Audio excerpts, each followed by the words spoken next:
प्रसाद लेकर जाना।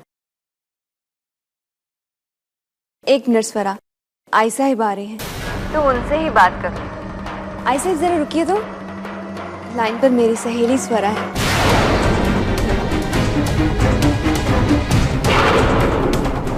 आप उनसे बात कीजिए ना, उन्हें बताइए कि आपको गणपति जी की मूर्ति बहुत अच्छी लगी, उन्हें अच्छा लगेगा।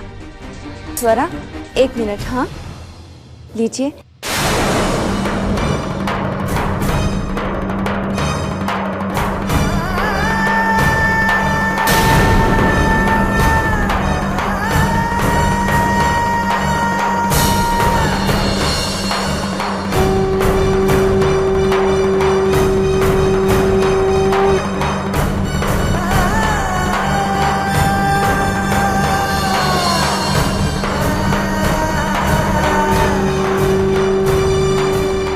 दीपाली, वो पंडित जी मेरा इंतजार कर रहे हैं ना, दान विधि के लिए मुझे ही जाना पड़ेगा।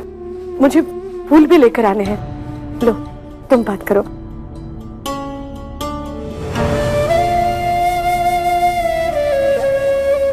हमारी तरफ से अपनी सहेली स्वरा का शुक्रिया अदा करना, उसे कहना हम उसके बहुत शुक्रगुजार हैं। उसने पसंद की हुई गणपति जी की मूर्ति उसने हमें दी।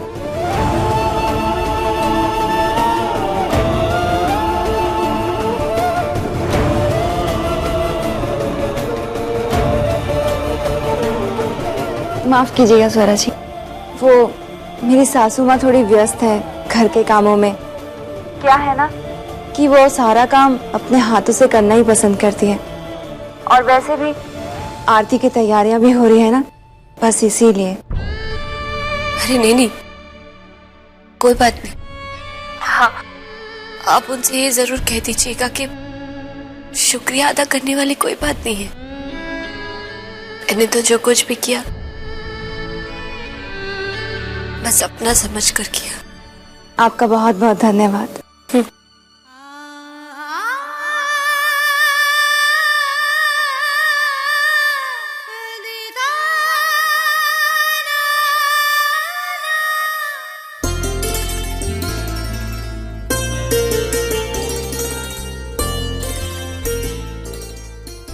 आकृति, शायद दीप्ति अपने रूम में है, जाकर उसे बुला लेना, अभी आरती शुरू करनी है। जाओ।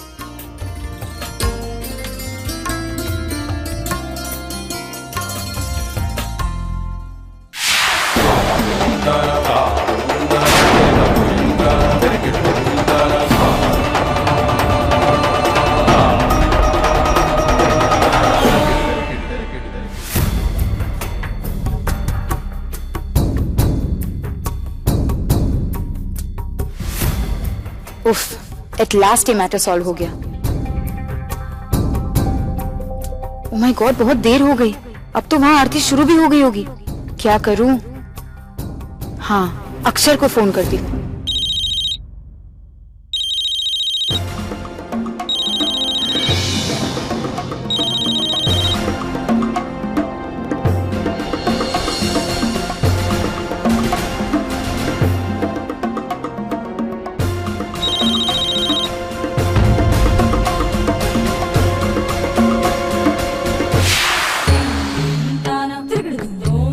अब तो रागिनी तुम्हें बचने का एक भी मौका नहीं देगी दीप्ति।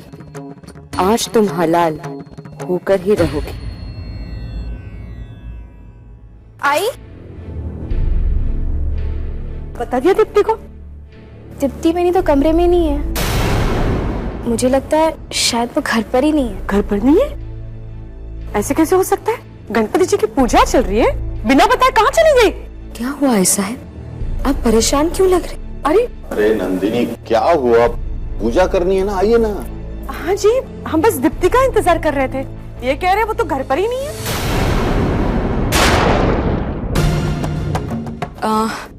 आई साहब, वो दीप्ति किसी से फोन पर बात कर रही थी तो मैंने 2-4 बात सुन ली। शायद उसे काम के लिए कहीं जाना था। वो कुछ अच्छा सा नाम बता रहे थे। हाँ, रीजेंट होटल भाऊजी। होटल? होटल में क्या करने गई है वो? और वो भी बिना बताए। अन्ना साहब, ऐसा भी तो हो सकता है कि उसे जल्दी जल्दी में जाना पड़ा और उसे हम सबको बताने का वक्त ना मिला हो। घर में गणपति की पूजा है, अरे ऐसा कौन सा जरूरी काम आ गया? भाऊजी, आप भी ना, काम ही ऐसा वैसा होगा, तभी तो उसको होटल में जाना पड़ा।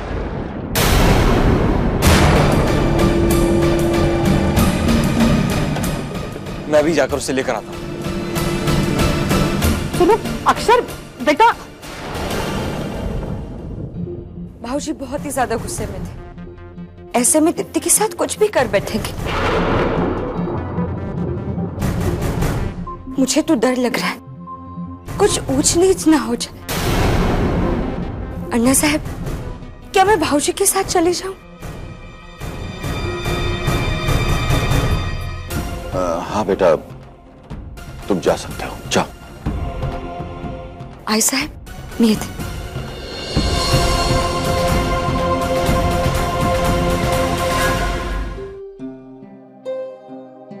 ओफो दीप्ति, कितना काम करोगी? घर नहीं जाना है क्या? अरे भाई, तुम्हारे घर पे आज गणपति जी की माँ आरती है। तुम्हारे पति, तुम्हारे घर वाले सब तुम्हारा वेट कर रहे होंगे। हाँ क्योंकि मैं बस अभी निकल। अब वेरी गुड। और सुनो, मेरे घर पे पार्टी तुम्हारी हो ना, मैं इंतजार करूंगा। Okay bye.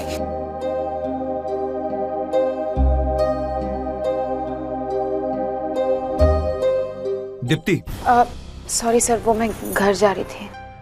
ठीक है चली जाना। ये कुछ बिल है, इन्हें पहले केके सर से साइन करवा लो। लेकिन सर वो मैं घर। Make it fast Deepti, please.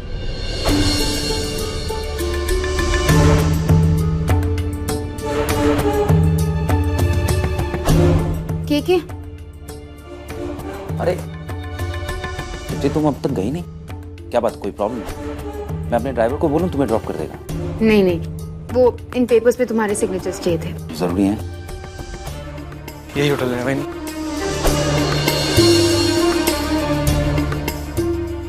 वैसे मानना पड़ेगा दीप्ति, जिस तरह से तुम ऑफिस में काम करती हो और साथ के साथ अपने घर वालों का ख्याल भी रखती हो, I must say your husband is really a lucky man, जो उसे तुम्हारे जैसी बीवी मिली।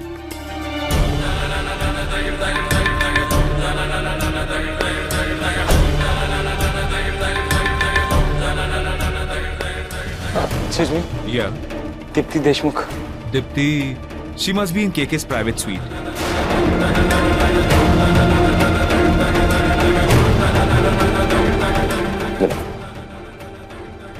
Which way? This way.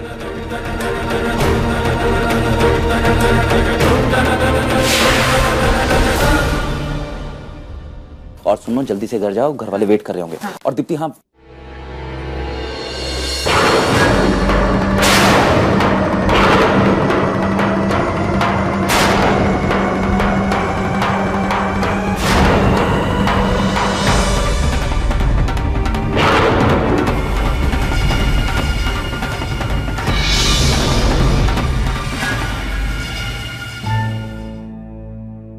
Thanks KK.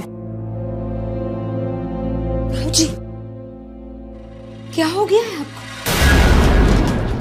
अंदर इतना जो तमाशा अपने आंखों के सामने आपने देखा, फिर भी आप इस तरीके से शांत कैसे रह सकते?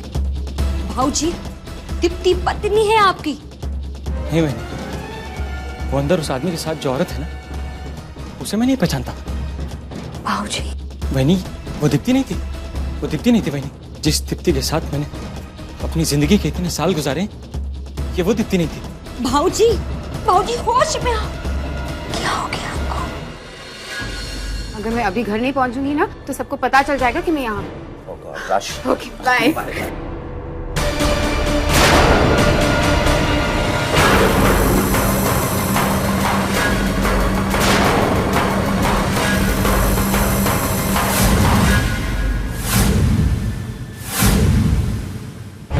अक्षर, तुम यहाँ? क्यों? मुझे यहाँ नहीं आना चाहिए था क्या? शायद डिस्टर्ब कर दिया मैंने तुम्हें। अक्षर, ये तुम क्या कह रहे हो? तुम वाकई मेरी बात नहीं समझ रही हो या ना समझने का नाटक कर रही हो? हर बार बिना बताए एक गैर मर्द के साथ होटल में, उसके प्राइवेट स्वीट में। अक्षर प्लीज। मैं एक जरूरी काम की वजह से यहाँ आई थी। देखा मैंने तुम्हारा जरूरी काम, देखा मैंने। दीप्ति, मैं कभी सोच भी नहीं सकता था कि तुम्हारी असलियत मेरे सामने इस तरह बाहर आएगी।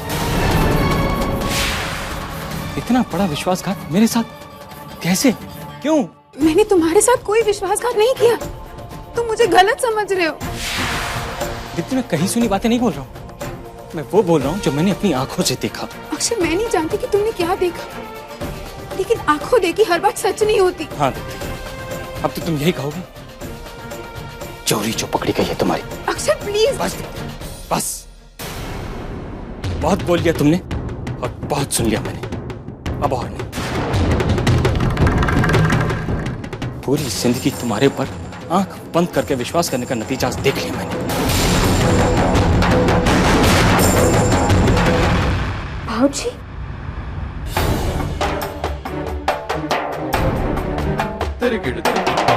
दीप्ति, दीप्ति जाओ, जाकर भाऊजी की गलतफहमी को दूर कर। दीप्ति जाओ।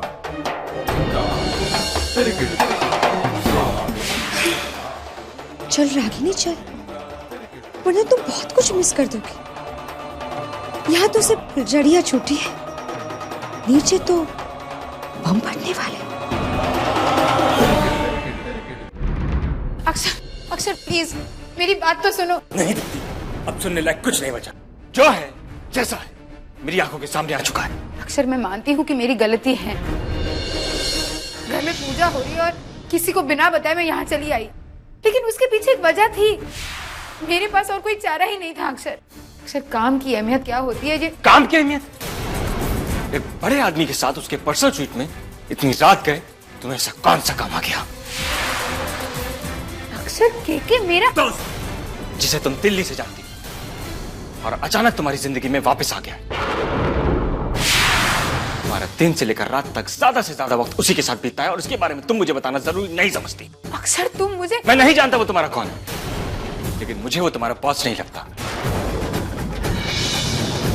मैं ये साफ साफ देख सकता हूँ कि तुम्हारा रिश्ता उसके साथ प्रोफेशनल से आगे बढ़ चुका है और पर्सनल बन गया है। बस अक्षर, तुम मुझ पर बेबुनियाद इल्जाम लगा रहे हो।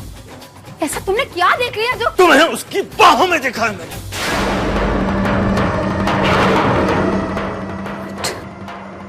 अक्षर, मैं वहां बिल साइन करवाने के लिए गई थी और अचानक...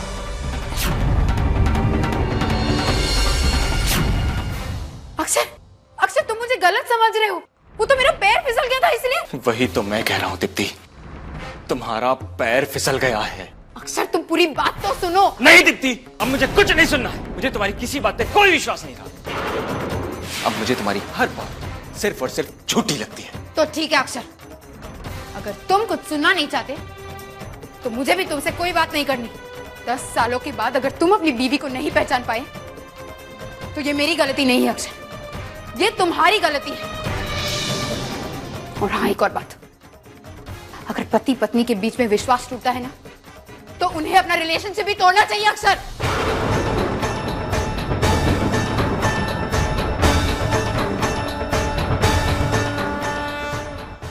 तो फिर ठीक है दीप्ति,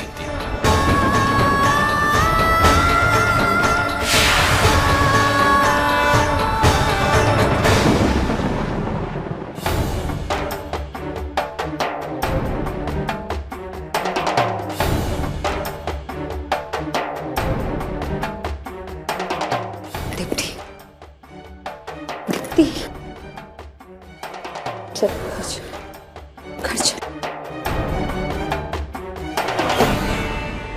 अरे रौनक, तुम्हारे घर का खाना तो बहुत ही अच्छा था। Pure Gujarati traditional food ice. Thank God, किसी को तो खाना पसंद आया। मतलब मुझे तो चाइनीज या कॉन्टिनेंटल चाहिए था, पर मेरे ट्रेडिशनल फैमिली वाले अपने ट्रेडिशन छोड़ना ही नहीं चाहते। हे, मैं तुम्हें अपने एक दोस्त से मिलाना चाहता था। तुम्हारा चुना हुआ खाना बहुत पसंद आया।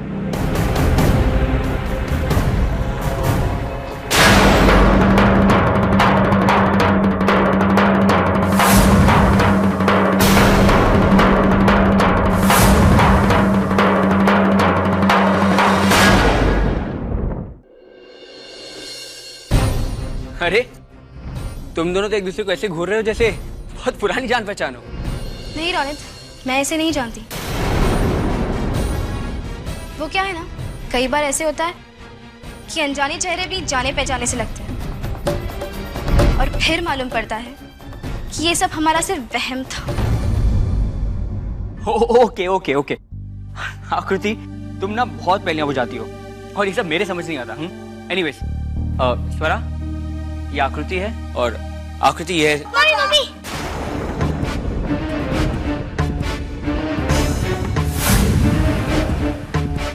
मम्मी चलो ना, वहाँ गणपति जी के साथ फोटो खिंचवाते हैं। हाँ ना मम्मी चलो ना। मैं अभी आती हूँ, ठीक है? आकृति, ये मेरी। मैं समझ गई रोनित।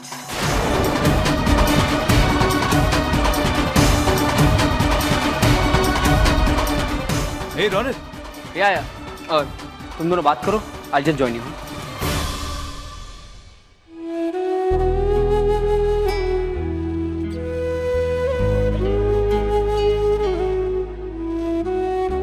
कैसी हो तुम? घर में सब। एक मिनट, तुम मेरे घर वालों के बारे में कुछ ना ही पूछो, ये तुम्हारे लिए बेहतर होगा। कहीं ऐसा ना हो जाए कि तुम एक हाथ ऐसा सवाल पूछ लो जिससे मुझे तुम्हें जवाब देने के बदले तुम्हारा अपमान करना पड़े। आकृति, और वैसे भी देशमुख खानदान के बारे में तुम्हें ना ही कोई जानने का हक बनता है और ना ही तुम्हारी हैसियत है। मेरे आदित्य दादा के साथ तुमने जो किया है वो शायद तुम भूल चुकी होगी, पर मैं ये कभी नहीं भूल सकती। तुमने दिया हुआ हर एक दर्द, हर एक घाव मुझे अच्छे से याद है। सिर्फ तुम्हारी वजह से दादा को इंसान से पत्थर बनते हुए देखा है मैंने। वो दादा जो तुम्हारे लिए पूरी दुनिया छोड़ने के लिए तैयार थे, और तुमने अपने ऐशो आराम की जिंदगी के लिए उन्हें छोड़ दिया। अब मुझे यकीन होगा कि तुम दादा के काबिल कभी थी ही नहीं। आज देशमुख परिवार तुम्हें पूरी तरह से भुला चुका है। सब अपनी अपनी जिंदगी में बहुत खुश हैं, खासकर आदित्य दादा। उन्हें एक संस्कारी और अच्छी बीवी मिली है। वो अपने संसार में बहुत खुश है। तुम्हारी यादों का साया तक नहीं है उनकी जिंदगी पर। पता नहीं मैंने ऐसा कौन सा बड़ा पाप कर दिया जो मुझे तुम्हारा यहाँ सामना करना पड़ा। अगर मुझे पता होता कि तुम यहाँ रहती हो तो यहाँ आने की गलती मैं कभी नहीं करती। और हाँ, फिर से हमारी जिंदगी में आने की कोशिश तक मत करना, क्योंकि औरों का तो पता नहीं, मगर मैं ये बर्दाश्त नहीं कर पाऊंगी।